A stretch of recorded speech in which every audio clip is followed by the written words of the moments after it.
নমস্কার বন্ধুরা, আমি নিশা রায় আর নিশার রেসিপি ডায়েরিতে আপনাদের সবাইকে স্বাগত। আজ আমি তৈরি করব মাংস দিয়ে এঁচোড়ের কালিয়া। আপনারা বাড়িতে অনেক পদ্ধতিতেই এঁচোড় রান্না করে খেয়েছেন, কিন্তু অন্তত একবার এই পদ্ধতিতে এঁচোড় রান্না করে খেলে সারা জীবন মুখে লেগে থাকবে। যে একবার খাবে সে আরেকবার খেতে চাইবে। চলুন আর দেরি না করে দেখে নেওয়া যাক কিভাবে এই রেসিপিটা বানাতে হয়। প্রথমে আমি এখানে এঁচোড় আর আলু কেটে ভালো করে ধুয়ে নিয়েছি। এখানে এঁচোড় সামান্য বড় করে কাটতে হবে, ঠিক আমি যেমন সাইজের করে কেটেছি। আপনারা এঁচোড় কেটে হলুদ জলে ভিজিয়ে রাখবেন, এতে এঁচোড়ের কষ কিছুটা কমে যায়। এবার এই রেসিপির অন্যতম উপকরণ চিকেন। আমি এখানে 750 গ্রামের মতন চিকেন নিয়েছি। এবার সমস্ত এঁচোড় আর আলুকে প্রেসার কুকারে নিয়ে নিয়েছি। আপনারা চাইলে কড়াইতেও এঁচোড় আর আলু সেদ্ধ করে নিতে পারেন। এবার এর মধ্যে দিয়ে দেবো হাফ চামচ নুন আর সামান্য একটু হলুদ গুঁড়ো। এবার সামান্য একটু জল দিয়ে এঁচোড় আর আলুকে সেদ্ধ করে নেব। আপনারা বাড়িতে প্রেসার কুকারে এঁচোড় আর আলু সেদ্ধ করলে খুব বেশি নরম করে ফেলবেন না। এবার একটা মশলার মিক্সচার বানিয়ে নেব। তাই আমি এখানে নিয়েছি টমেটো, 3টে মাঝারি সাইজের পেঁয়াজ কুচি। এবার ঝালের জন্য দিয়ে দিয়েছি কয়েকটা লাল লঙ্কা। আপনারা আপনাদের পছন্দ অনুযায়ী লঙ্কার পরিমাণ ব্যবহার করবেন। এবার নিয়েছি কুচনো আদা। আদাগুলোকে কুচি করে নিলে পেস্ট করতে সুবিধা হয়। আর সবশেষে দিয়ে দিয়েছি 10-12 কোয়া রসুন। এই সবকিছু দিয়ে একটা মিহি পেস্ট করে নিতে হবে। আমি সমস্ত মশলা মিক্সচারে পেস্ট করে নিয়েছি। এবার এতক্ষণে আমার সমস্ত এঁচোড় আর আলু সেদ্ধ হয়ে গেছে।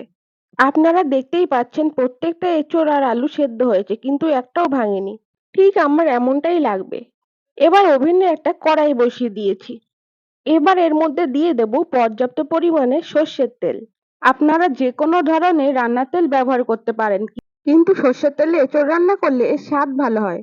তেল গরম হয়ে গেলে সামান্য একটু পাঁচফোড়ন দিয়ে আগে থেকে মিক্সচার করে রাখা সমস্ত মশলা দিয়ে দিলাম। এবার ভালো করে নেড়ে চেড়ে তেলের সাথে সমস্ত মশলাটা মিশিয়ে নেব। সমস্ত মশলাটা মিশিয়ে নেওয়া হয়ে গেলে মশলা যখন ফুটতে শুরু করবে, এর মধ্যে তখন দিয়ে দেব সামান্য একটু নুন। আপনারা আপনাদের আন্দাজ মতন নুনটা ব্যবহার করবেন। আমি যেহেতু এঁচোড় আগের থেকেই নুন দিয়ে সেদ্ধ করেছি, তাই এই পর্যায়ে নুনের পরিমাণ কিছুটা কম দিয়েছি। আপনারাও যদি আমার মতো নুন দিয়ে এঁচোড় সেদ্ধ করেন, তাহলে নুনের পরিমাণ কিছুটা বুঝে দেবেন। এবার ভালো করে নেড়ে চেড়ে মিডিয়াম ফ্লেমে রেখে সমস্ত মশলাটা কষিয়ে নেব। এই পর্যায়ে ততক্ষণ পর্যন্ত কষাবো যতক্ষণ না মশলার কাঁচা গন্ধ দূর হচ্ছে আর এক্সট্রা তেলটা গ্রেভির উপরে ভেসে উঠছে। আশা করি এই পর্যন্ত বুঝতে আপনাদের কোনো রকম অসুবিধা হয়েছে। প্রায় 3 থেকে 4 মিনিট কষানোর পর গ্রেভি থেকে তেল ছাড়তে শুরু করেছে।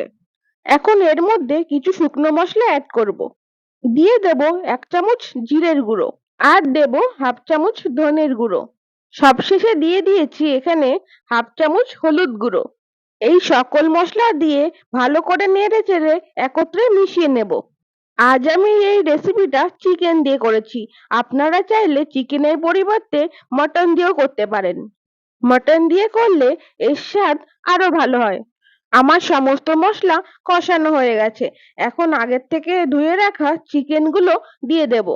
আমি এখানে চিকেনগুলো আগের থেকে ম্যারিনেট করে রাখিনি।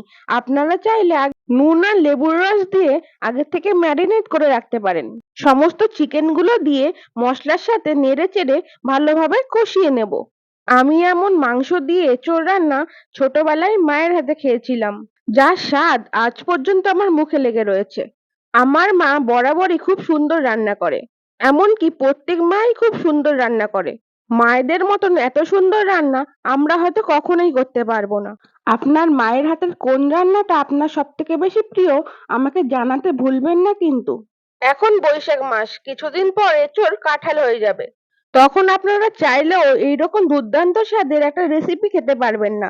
আপনাদের অপেক্ষা করতে হবে পুরো 1 বছরের জন্য। তাই আর দেরি না করে গাছের থেকে এঁচোড় পাড়ুন আর বাজার থেকে মাংস এনে ঘরে থাকা সামান্য কিছু উপকরণ দিয়ে দুর্দান্ত স্বাদের এই রেসিপিটা বানিয়ে নিন।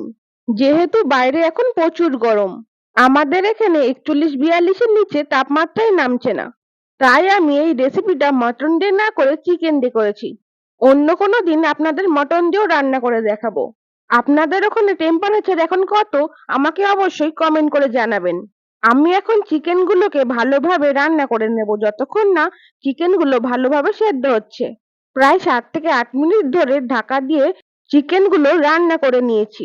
এখন গ্রেভি অনেকটাই কমে এসেছে আর চিকেনগুলো সেদ্ধ হয়ে গেছে। এই পর্যায়ে দিয়ে দেব আগে থেকে সেদ্ধ করে রাখা এঁচোড় আর আলু। এখন আগে থেকে সেদ্ধ করে রাখা এঁচোড় আর আলুকে চিকেন আর গ্রেভির সাথে ভালোভাবে কষিয়ে নেব। যেহেতু এঁচোড় আগে থেকে 60% এর মতন সেদ্ধ হয়ে গেছে, তাই এই পর্যায়ে আর বেশি সময় ধরে রান্না করতে হবে না। এই পর্যায়ে গ্যাসের ফ্লেম অবশ্যই মিডিয়াম রাখবেন, কারণ সমস্ত গ্রেভি এঁচোড়ের সাথে মিশে যাওয়াতে কিছুটা শুকনো শুকনো হয়ে গেছে। আর এই পর্যায়ে যদি গ্যাসের ফ্লেম হাইতে রাখেন, তাহলে নিচের থেকে লেগে যেতে পারে। সমস্ত কিছু ভালোভাবে মিশিয়ে নেওয়া হয়ে গেলে এই পর্যায়ে দিয়ে দেব পর্যাপ্ত পরিমাণে জল। আপনারা এখানে ঠান্ডা জল ব্যবহার করার পরিবর্তে উষ্ণ গরম জল ব্যবহার করার চেষ্টা করবেন, এতে রান্নার স্বাদ ভালো হয়। এখন আমি সমস্ত কিছু ভালোভাবে গ্রেভির সাথে মিশিয়ে নিচ্ছি। এবার গ্রেভি ফুটে ওঠা পর্যন্ত রান্না করে নিতে হবে। রেসিপিটা ভালো লাগলে অবশ্যই একটা কমেন্ট করে দেবেন। আপনাদের কমেন্ট পড়ে আমি আরো উৎসাহ পাই নতুন নতুন রান্না করার জন্য। আর আমার চ্যানেলে নতুন বন্ধু হলে চ্যানেলটাকে সাবস্ক্রাইব করে, ফেসবুক পেজ থেকে দেখে থাকলে পেজটাকে ফলো করে পাশে থাকার অনুরোধ রইল। গ্রেভি ফুটে উঠেছে, এখন আমি এর মধ্যে দিয়ে দেব সামান্য একটু চিনি। এটা সম্পূর্ণই অপশনাল, কিন্তু দিলে ঝালের ব্যালেন্সটা ঠিক থাকে। এবার এর মধ্যে দিয়ে দেব হাফ চামচ গরম মশলা। আপনারা অবশ্যই শেষে একটু গরম মশলা ব্যবহার করার চেষ্টা করবেন। এই এঁচোড়ের তরকারিতে একটু গরম মশলা দিলে সুন্দর একটা গন্ধ বের হয়। এই পর্যায়ে আপনারা অবশ্যই একটু নুনটা চেক করে নেবেন, যদি প্রয়োজন হয় তাহলে একটু নুন দিয়ে দেবেন। সমস্ত কিছু ভালোভাবে মিশিয়ে নিয়ে 3 থেকে 4 মিনিটের জন্য হাই ফ্লেমে একটু ফুটিয়ে নেব। সবশেষে দিয়ে দেব এর মধ্যে 1 চামচ ঘি। আজকের মতন এই পর্যন্ত। এবার নামিয়ে নিয়ে গরম ভাতে পরিবেশন করুন মাংস দিয়ে এঁচোড়। এই রেসিপিটা যে একবার খাবে সে আরেকবার খেতে চাইবে। দেখা হচ্ছে পরবর্তী কোনো রেসিপিতে। ততক্ষণের জন্য সকলে ভালো থাকবেন, সুস্থ থাকবেন। আর ধৈর্য সহকারে পুরো রেসিপিটা দেখার জন্য আপনাদের অসংখ্য ধন্যবাদ।